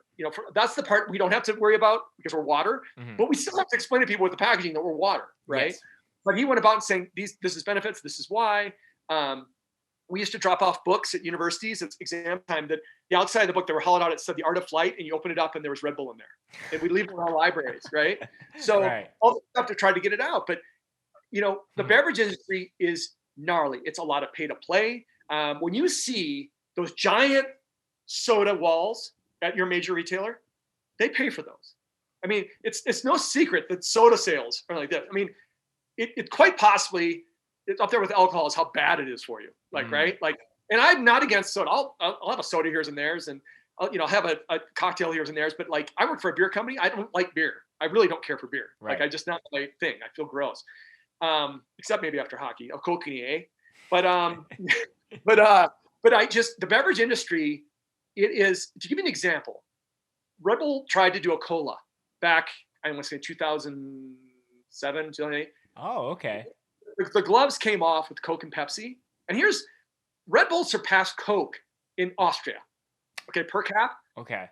So that's huge. Think about that. Yeah. You're selling more Red Bull than you are Coca-Cola. I mean, that is like, God bless Dietrich, right? But that was where the muscles came out for Pepsi and Coke, because they're like, no fucking way we're giving up our real estate to this, right? You already took our energy, because to this day, Pepsi and Coke, they've tried and failed miserably to do their energy drinks. Think about it. Anyone they've done has just failed miserably. I think they're even doing something now where it's like Coca-Cola energy, and I'm like, good luck. No way. No, good luck. It's just, and it'll be a half-baked idea, and they won't see that someone in the back, P&L, look at it and go, okay, that's not a good, profit center for us. Screw it. And they'll spend millions of dollars, and they'll completely, it's branded wrong, it's named wrong. It's just, I could go on about that. That's their problem.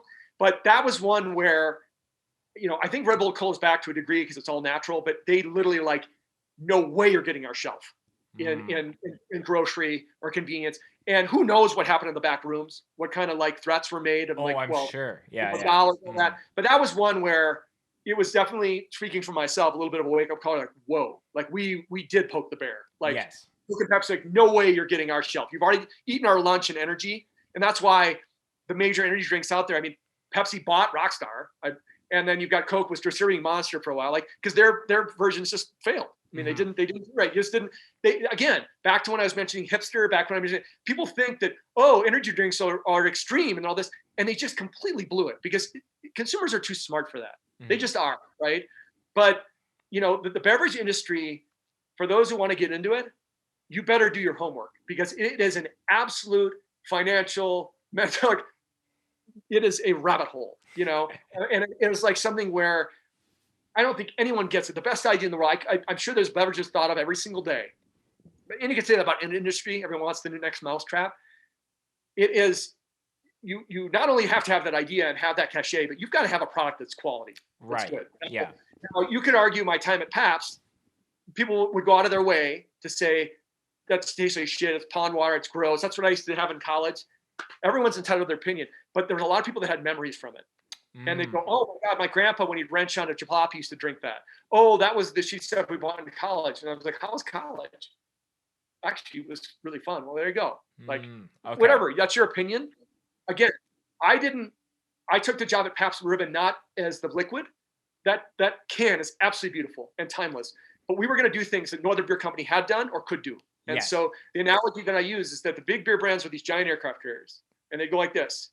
And then we do stuff, whether it be art or music or action sports, whatever it is, and they go, oh, we got to do skateboarding, and they'd start their turn. Have you ever seen an aircraft carrier turn? Oh, yeah. I just watched not the newest Godzilla movie, but the second, I guess, oldest, where it's Age of the Monsters, and there's a big ship where they're like, the monsters see them, and they like, it takes a long time to turn around. So, that's funny to break that up. Half the world. Meanwhile, I'd like to think Pabst, we were a wakeboard boat. Not only zigzagging, but we wrote "fuck you" on the hull, and we were going the other way. You know what I mean? And essentially that's the same kind of vigilante approach we're taking with Liquid Death, where hey, big companies, try to keep up with us. Right. Try, because your approval process and your people, though I'm sure there's some very talented people that work at these places, don't get me wrong, but even most creative people internally at these big companies, the chances of their idea seeing the light of day is slim to none. It's going to have to go through all that. And it's too bad, because Mike will tell you all the years he spent at agencies, he'd leave these almost depressed. I forget his terminology used, but because he's like, we might as well light their money on fire. What we brought to the table and what they want is like, so you want to spend all this money taking a picture of a perspiring apple, whatever it was, right. It's like, that's going to do nothing for you, like, or whatever it was, whatever the product is. But it was so cliche and like expected. And people want to be surprised. They want to be like, wow. And in beverages, it's, again, think of the ones that really stand out for you. Like, I mean, look at what Red Bull's done. And I'm not saying because I'm an alumni there, but they, like, not only just in beverages, but just as a brand, what they've done. They're like a media company now, Right. Yeah. Yeah. And so I'm not saying we're going to become a media company, but we're going to definitely, the content that we're getting and stuff is stuff that from our consumers, okay? Consumer generated content is stuff that these brands couldn't pay. They would give anything to have this stuff, but they're going to try to have an agency make it and make it seem like it's like, off the cuff, and it's not. Consumers are they're too smart. They'll figure out when something's not candid. Yeah. They just will, Yeah. I don't care how of a shaky cam and you're trying to make it like it's on a phone. It's too polished. It's too whatever. The sound is perfect. Like it's bullshit, Yeah. No, I think that there's a number of great things there. Just like, when you're bringing up Paps, like New Level, which is that brewery that sponsor us, they did like not like a spoof, but they have their own version of that. That's the exact same branding. I can't remember exactly what it's called, but it is like a nod and like a kind of an appreciation of that very timeless beer. And like, especially going to any like bar shows, like that would be the cans that I would see people normally drinking. But 100%. even, yeah, I think most big like conglomerates like Coke or Pepsi or whoever, it's just so many people are hesitant to take those risks, if you want to call it that, because they're just protecting their own salary or job title. So it's like, well, I'm not really sure how my boss is going to feel about it, so I'm going to fizzle it out before it makes it up the ladder. But like you said, like, whether it's Liquid Death or any other kind of like other industry can kind of be a fighter jet and just like fly around these companies. But just on that note, like you were saying, like beverages, like as far as companies or flavors are thought of every day, but the problem with going to battle with Goliath, so to speak, is to have a surplus of stock and just like availability to compete.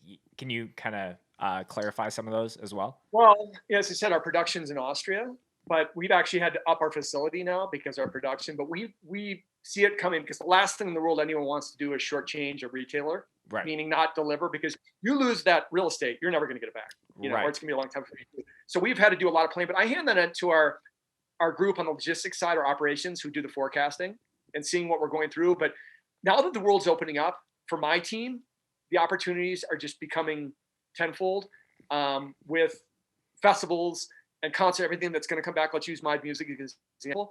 So I literally on the phone with our operations guy this week saying, okay, this is my forecast, what I think is going to be, how many hundreds of thousands of cans we're going to need. And he's like, yeah, okay, good. I need to know. We'll get in the pipe, but we're way ahead of the game on that. Mm-hmm. We've had to, just because we were hoping we'd have this growth, and it's happening. And so it all comes down to forecasting, because you never want to short anyone, Yes. That is like a death knell, right? So I've always told my team, our stuff takes second fiddle to the paying customer. Like yes, it's a want, but the need is making sure we have inventory for our major retailers. Mm-hmm. I mean, God forbid we don't make a delivery to Amazon. Yeah. That's not going to happen, right? Right. They have too many people. They're too powerful to do that, but they're really good at what they do. And that hats off to them, because there's a reason why they're a monster, yes. And I'm a Prime person myself. I'm still flabbergasted this day how they get stuff done so fast. Mm-hmm. Like it's amazing to me. Yes. Yeah. So, I also wanted to talk about, I've seen it with with a number of different things where just the simplicity of like you guys have 2 cans. It's not like here's our lineup of 20 different types of waters or like water and then this. It's very simplistic. It brings me back to when I did live in Winnipeg, and there was that city has a very good like craft beer and local brewery kind of scene. This new one came up called Low Brown Jug, and they're like, we have one beer and that's all we're going to do until we feel like we need to make another one. And it was just like this constant thing where the product that they made was like, we're trying to make the one beer that applies, whether you like pale ales or IPAs or whatever it is, like this can kind of fit. And like I was just naturally so obsessed with it that I would tell so many people, again, going back to what you said about word of mouth and how that trickles down. And now they're probably one of the top breweries in the city. Really? Yeah. Cool. So yeah, it's so for you guys have the 2. Do you feel that pressure to like, let's add the 3rd, or is it like, this is what you're going to see probably for the next number of years? And yeah, I think where we are in the life cycle of the brand, we still have, there's no doubt we had to have a sparkling. Yes. I'm speaking for the US, I can't speak for Canada, but you go in any aisle with seltzer now and it's first thing cleared out. It's almost like toilet paper and Purell used to be back last year. Right. People really, so that was it. Flavors never say never, but I think that, you're opening a Pandora's box there, because how do you find the flavor that's going to be the most received? Do you do a lemon lime? Do you do a punch? Do you do berry? Do you do whatever? You know what I mean? Because everyone's got their, and so I've never seen never on that. I think, again, where we are as a brand, there still needs to be brand recognition. Like people have got to understand what we are, because all of a sudden we start doing different colored cans and it's like, our different flavors. And it's just going to get crazy. It kind of waters it down. But when you speak to this again, pun intended on that. Pardon me? You said watered down. I was like, pun intended on that. Yeah, pun intended. Exactly. But I think for now, that's been the focus, is just working with what we got. Because literally, we just dropped our sparkling last year. Last year. So it's, that is still catching on. And again, once people try it, that's what we need. We need, as I say, liquid to lips, right? Just people try it, and then they're like, okay, now I get it. That then the guard comes down a bit. Like I did it, and then what kicks in is like, oh, this is a badass brand. Like I want them to walk in, whether it be the locker room or a studio or their place of work or whatever, with this in their hand. Like again, this is me speaking, but I want it to be like, I'm a little cooler because I have this. You know what I mean? I'm a little more with this can's badass. Like, that's a badass to me.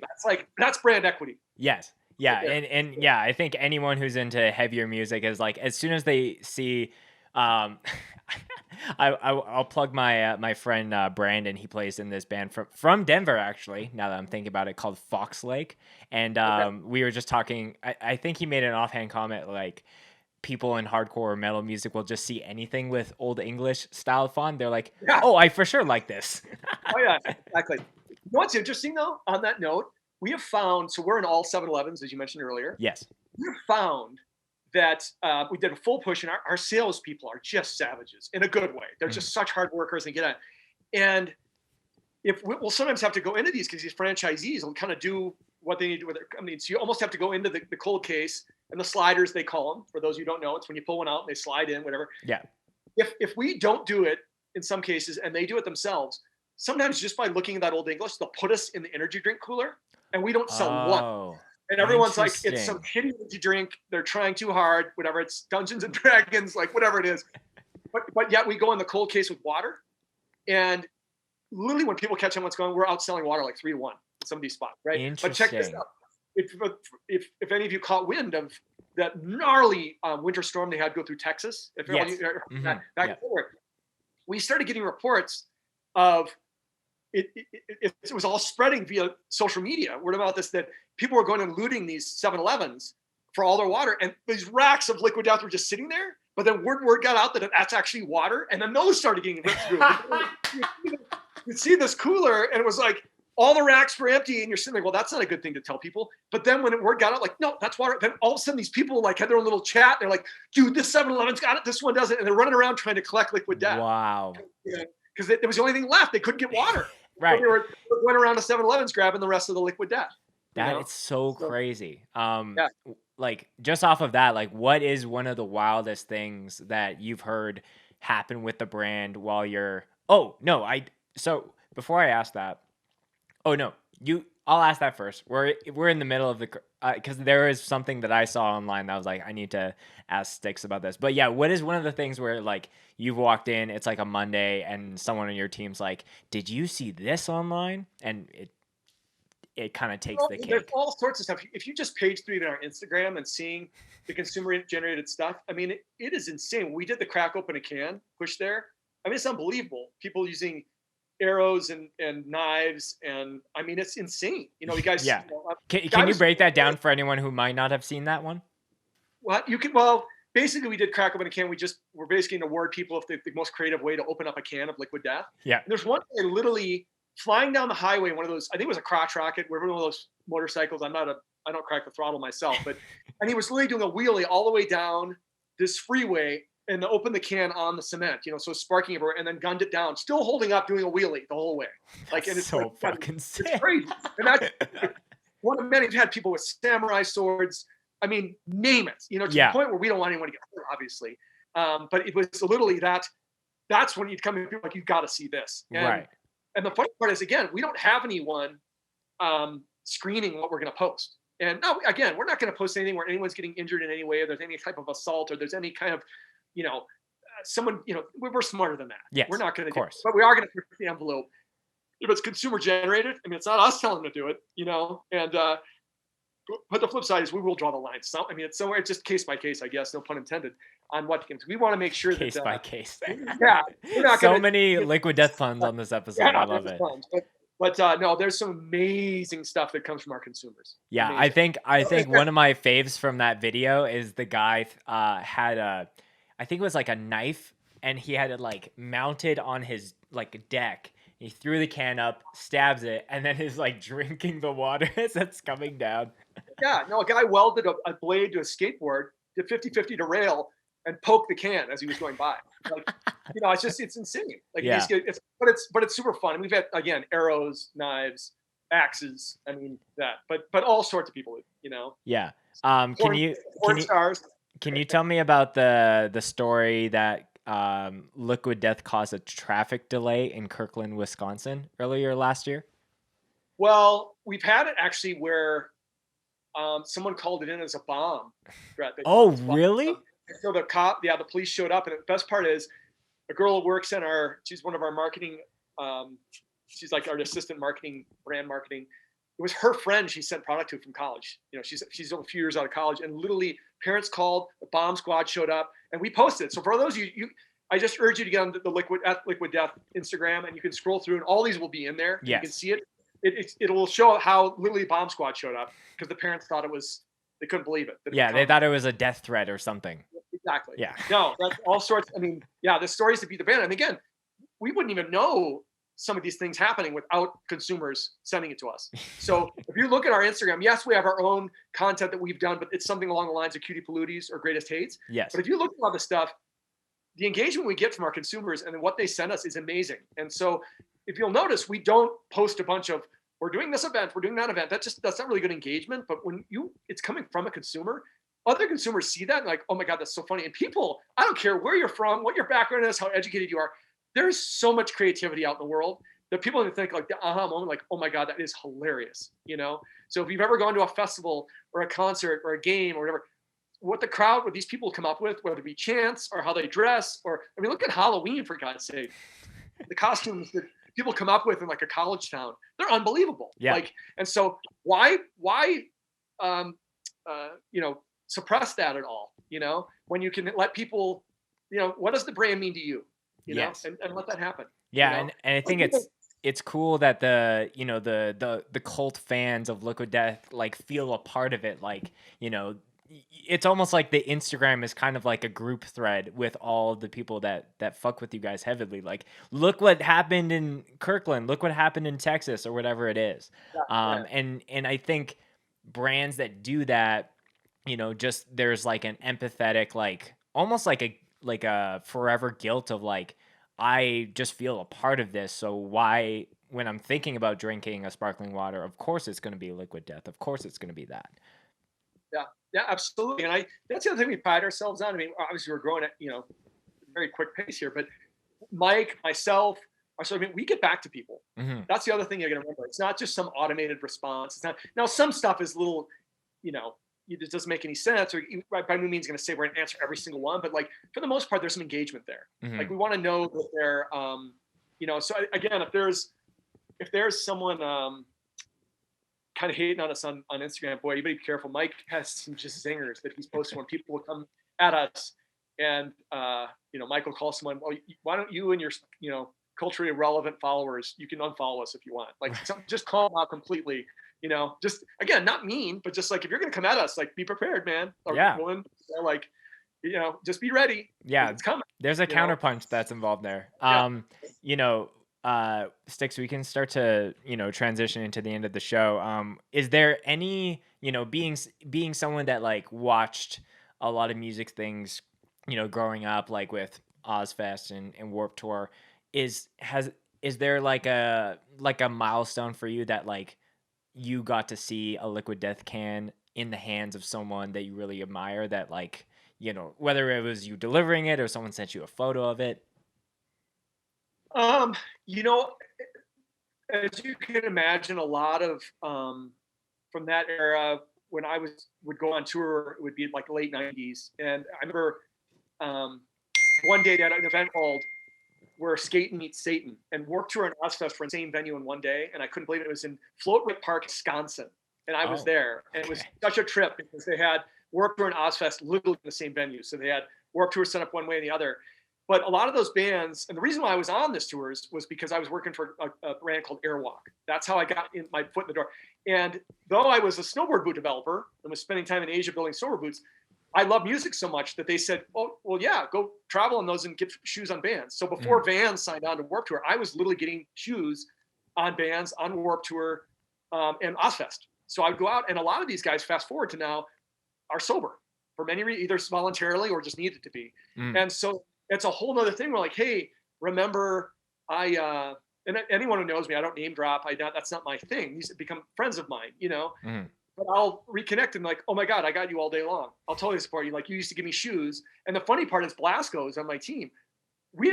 He's not on the team because of this, but like I used to give Rob Zombie and him shoes in 1999 on their tour with Korn. Like Korn had to deal with Adidas, obviously, but I was in, and he's like, oh my God, that was you. We just, but Dave Lombardo from Slayer, who was in Slayer, but now he's in Suicidal, he's in Bedcross, he fills in for Mr. Bungle, all that. He's like, yeah, I'm totally down. Like this, you know what I mean? It's fun where you keep that up, and it's not rock stars per se. And I know you're saying, what's your happiest moment? But it's like to see people say, not only is this like I love the brand, but like I'm going to support you, like that. What do you need to do?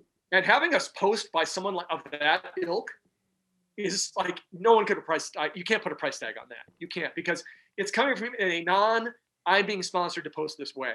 This is bad. Like I'm down. Like I'm completely down for doing that. That's, to me, it's not any one instance, because we haven't been around that long. So live music was shut down a year ago, right? We were just starting to make inroads into that. And so, the punk rock bowlings of the world, where these metal fests are going to be happening, we will be there, and the best part is they're all like going, not only do our bands need it, we need it for the green room, but we need water and we don't want plastic, So, and of course, the metal thing with the Old English you're talking, it's a no-brainer for metal. Yeah. But I wouldn't say there's one thing or one person. I think it's just cumulatively, it's like showing, for me personally, that trying to teach my children, just be cool. You know what I mean? Like you're not, don't be something where like, well, that's Stix from Liquid Death. No, actually, I'm just Stix. Like I'm just a regular guy. Like, and I'm going to follow up with you, whatever. And I'd like to think it's a mutual respect there versus I'm giving you something, so you owe me something. Never. Right. Never, ever, for the record, ever ask anyone to post for me. Yeah. Never. If they want to post for me, great. But it came from them, not me. I'll never give them direction. The only thing I'll ever give them is if they ask me, what's the hashtags you want me to use? Yes. And that's it. I'll be like, the at. But there isn't one thing, Spencer. So I going back to your original question, there isn't one thing or person or event. I think cumulatively, I've been busting my, hump for these many years. It's kind of it's all coming to a head now. All these years of putting on the road and hand delivering product, at Red Bull and at Pabst, whatever. And now I've got something that there's, some people, it's polarizing, energy drinks. So, you got a bad connotations to it. Booze, beer. Some people are, to your point, you work with that wonderful beer company. Some people may not like the taste of it, whatever. And you got to be 21 years old. Yeah. Now I'm working with something that we're having fun and I can give to anyone. Yes. Anyone. There's not anyone on this earth said, I can't do water. Yeah. Oh yeah. Not for me. Yeah. So, sorry, that was a long-winded way of answering your question. No, I really like the mindset there. Just like I try to apply the same thing with Scoped, whether it's a band that I'm filming from a festival. No matter, like, I think a lot of people like jump into this entitled game of like, I'm doing something nice, but there is like this backdoor like secret like want, whether it's like the last thing that I ever want to do is like bring someone onto the podcast because I know they're a bigger guest and they're going to share it and it's going to change the game forever. Like there's been those situations where podcasts have flopped and that's totally chill with me because I enjoyed a 1 to 2 hour long, 1 to 2 hour. Oh, I did say that right. 1 to 2 hour long conversation with them.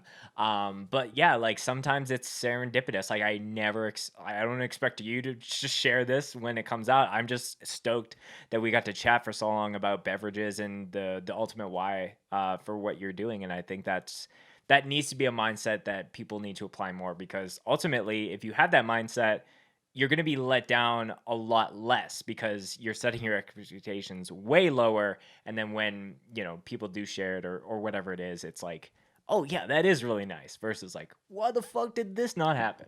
Right. No, I happily would share. Are you kidding me? You're so nice to have me. Oh, well, of course. I feel like, yeah, I feel like we could go on for another hour or 2 hours just on little things like this.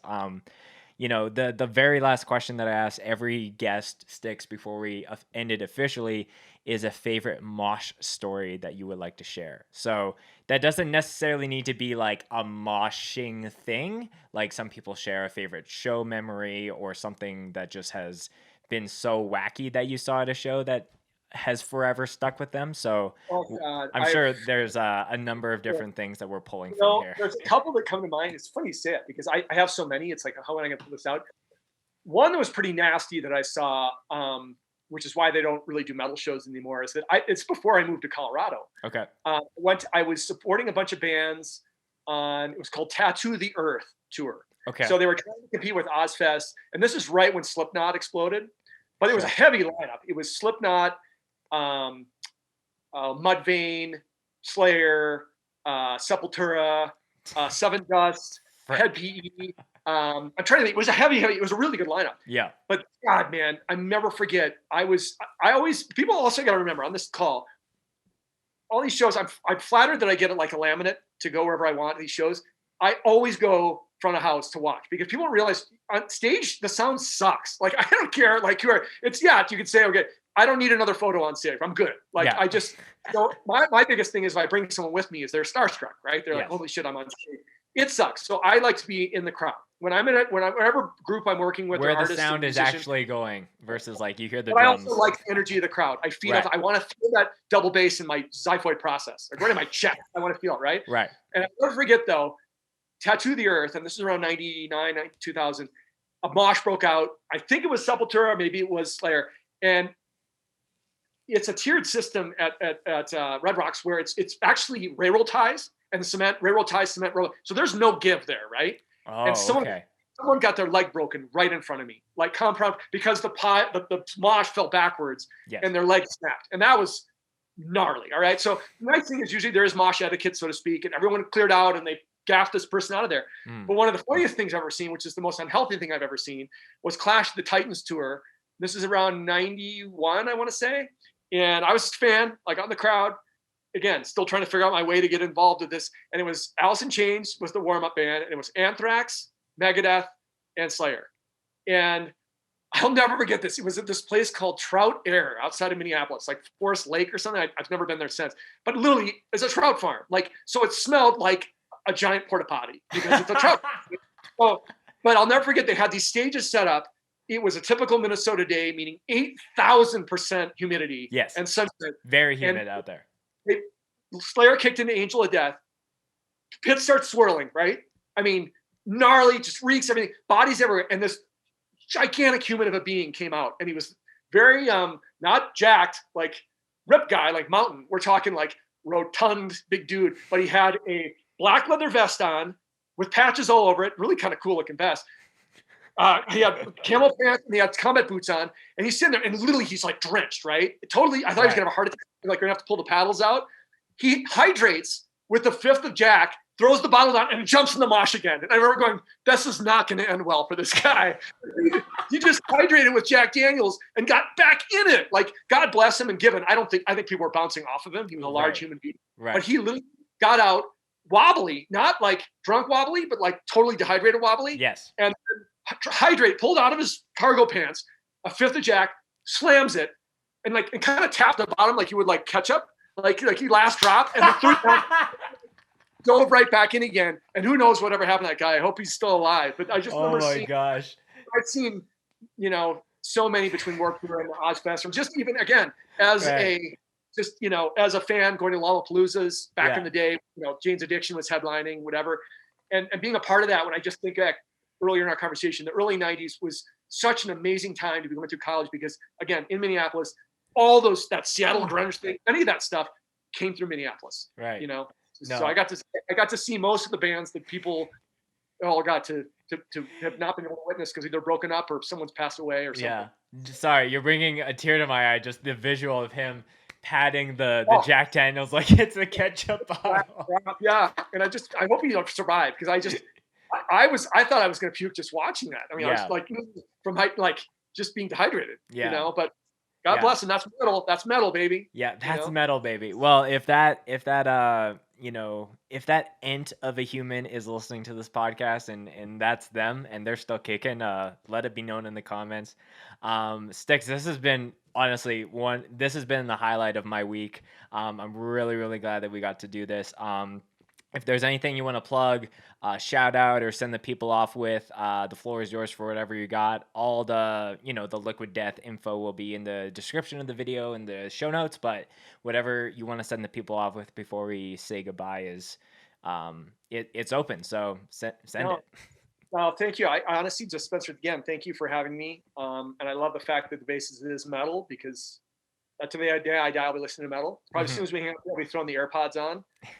I've been going through a catalog of the Refused right now. I know it's not technically metal, but Refused is insane. Yeah. And but I honestly would just say for people look at liquiddeath.com at Liquid Death and then hashtag Murder Your Thirst, hashtag Death to Plastic. That's it. Like however you want to take that, but that's really my message is that that's true. Like we're having fun. We're going to murder your thirst. Just like people would say, I'm going to murder the steak or whatever. Yeah. I mean, you know what I mean? But I just can't thank you enough for having us. I mean, this is, for us as a brand, people like you doing cool things like this, like that, to get our word out on things is you can't put it, again, we're price tag on this. It's like to do this, you came at me literally like blindly and said, hey, I'd love for you to be on this. Or said, I'm doing this. I said, I'd be on it. Like the fact that you said, yeah, I'd love to have you. I mean, I'm flattered. So thank you. Yeah. And I feel very grateful to get 2 hours of your time. And, for the people that made it this far in the show, like, say it again, killer product, killer marketing, and just the killer why behind all of those things again. So thank you so much again for coming on, man. And we'll hopefully do it again sometime. Shout out to Liquid Death. And